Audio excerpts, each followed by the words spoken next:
Hello, my dear students. Today we'll talk about the classification of labor laws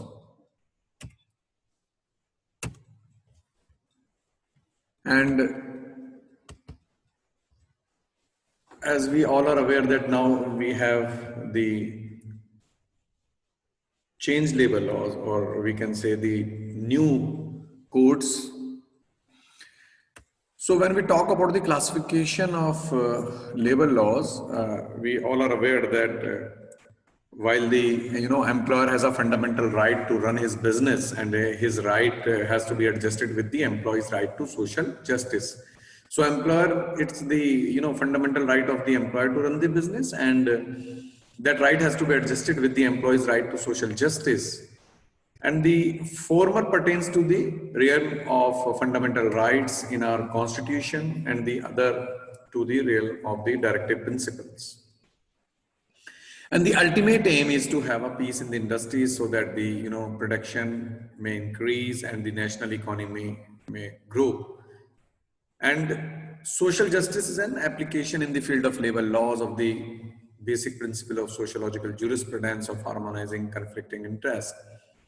So both employer wants to enjoy the fundamental right to run the business, and the same time, because this is the fundamental right given by the Constitution of India, and same time the employee is having a right or the means to be, because he is having certain rights, and those rights has to be adjusted. Means the employer right has to be adjusted with the right of the social employee's right to the social justice, and this social justice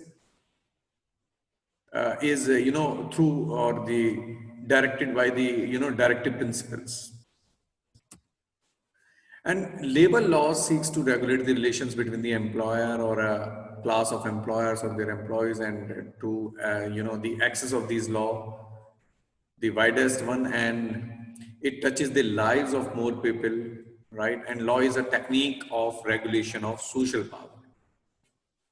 See, the principles of social justice, or social equality, or social security, and labor legislations. So here, the labor legislations contains the principle of social justice, social equality, equity, social security, and national economy in their concept. And social justice implies two things. The first is the equitable distribution of profits and other benefits of industry between the owner and the workers. Then we say yes, there is a social justice in this society. And the second is the providing protection to the workers against harmful effect to their health, safety, and morality. So these are the two important things when we look at social justice. First is the equitable distribution of the profits between the owner and workers, and second is the providing protection to workers against harmful effect to their health, safety, and morality. And social equality provides the flexibility in labor legislations to adjust to the need of the industrial society. And social security also emphasizes the collect action against social risk, which constitute the crux of the labor legislations. And of course, national economy provides the standards to be set for the labor legislations.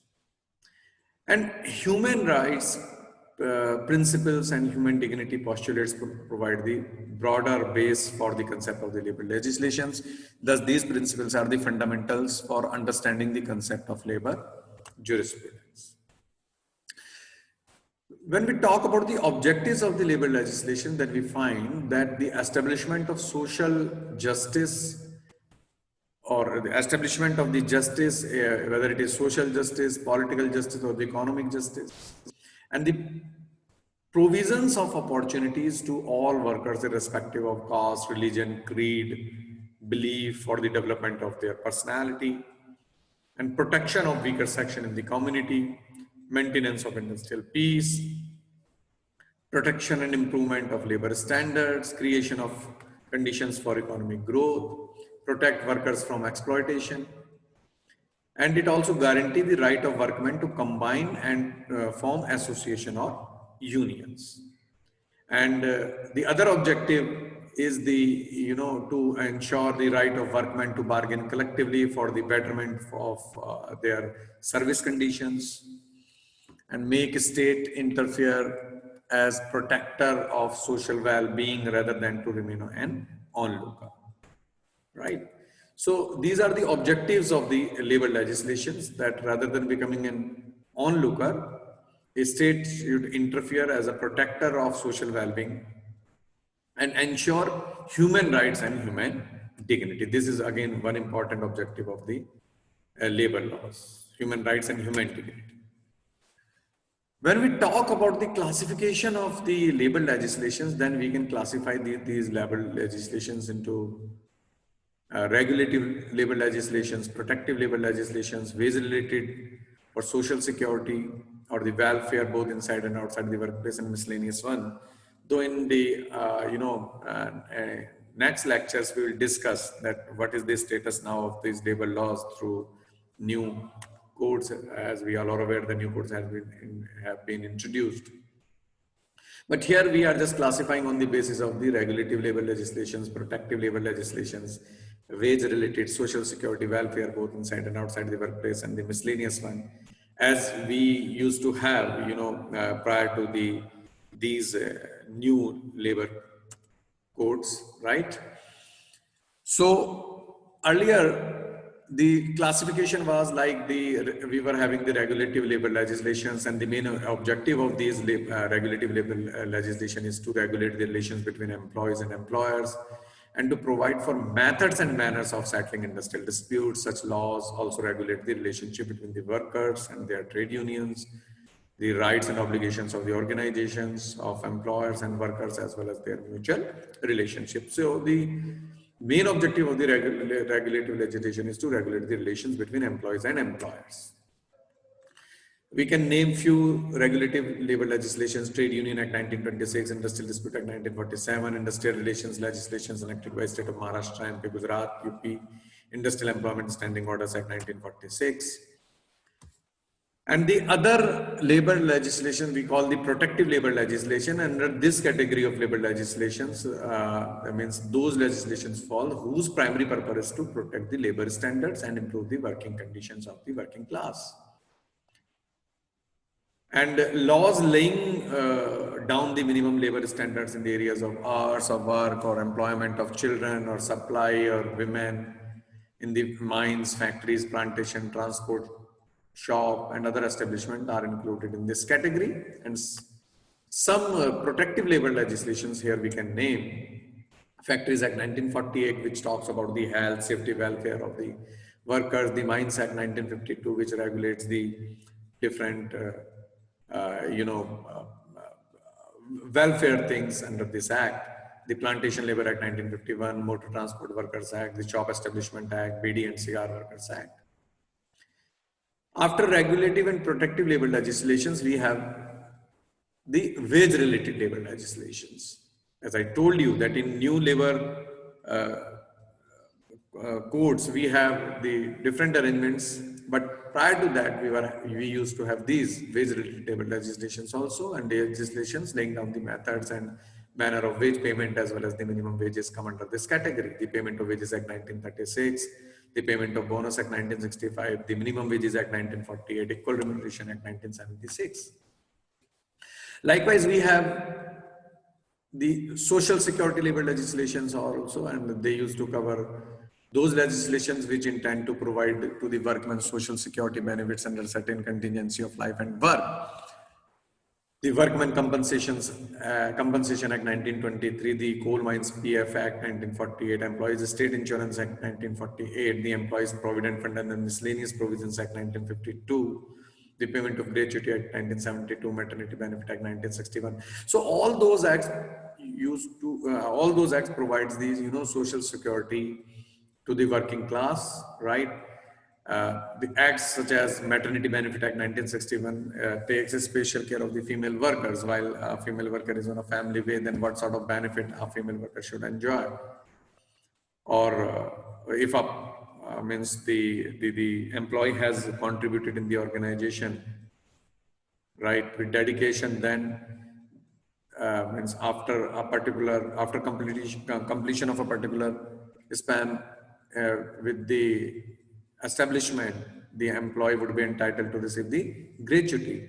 Likewise, the Employee State Insurance Act also provides the other sort of social securities, or the Workman Compensation Act 1923, if anything goes wrong with the employee who is working in the establishment, right? So all those are the social security labor legislations. Then there are welfare labor legislations. The laws coming under this category have the specific aim of providing for the improvements in the living conditions of workers. They also carry the term welfare in their titles. The Limestone and Dolomite Mines Labor Welfare Fund Act 1972, the Mica Mines Welfare Fund Act 1946.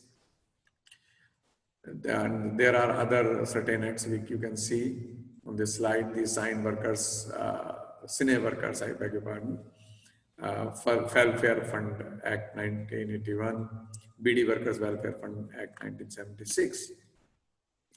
And there are other miscellaneous acts also, the Contract Labor Act 1970, the Child Labor Provision and Regulation Act 1986, Building and Other Construction Workers Regulation of Employment and Condition of Service Act 1996, Apprentice Act 1961, or the Immigration Act 1983, Employment Exchange. Means there are a number of acts other than these regulative, protective, or social security labor legislations. And the one important, very important in fact, act is the Industrial Dispute Act 1947, based on the experience of the Trade Dispute Act. And this is very useful act, and this legislation is designed to ensure industrial peace by recourse to give in form of procedure and machinery for the investigation and settlement of industrial disputes. And its main objective is to provide for a just and equitable settlement of disputes by negotiations, conciliations, voluntary arbitration, adjudication instead of trial, stand through strikes and lockouts. And there are certain state governments, those are free to have their own labor laws. State like MP, UP, Gujarat, Maharashtra have their own legislations for settlement of disputes in their respective states. And UP legislation is known as UP Industrial Dispute Act, while others have Industrial Relations Act, more or less on the lines of the Bombay Industrial Relations Act 1946. So this act, the Industrial Dispute Act 1947, is a very important, and the principal objective of this act is the promotion of the measures for securing amity and good relations between employers and workmen, prevention of illegal strike and lockouts, investigation and settlement of industrial disputes, promotion of collective bargaining, relief to workmen in the matters of layoff, retrenchment, and closure of an undertaking. So these are the principal objectives of this Industrial Dispute Act 1947. So this is all, my dear students, for today. This is the classification. In our next lecture, we'll talk about the new arrangements, means in what way we can, how these labor laws are classified. Thank you so much. You just go through these slides. It will give you an exposure at how we can categorize the labor legislation. And in next lecture, we'll see the latest arrangements of the labor laws. Thank you so much. Have a nice day. Take care. Bye-bye.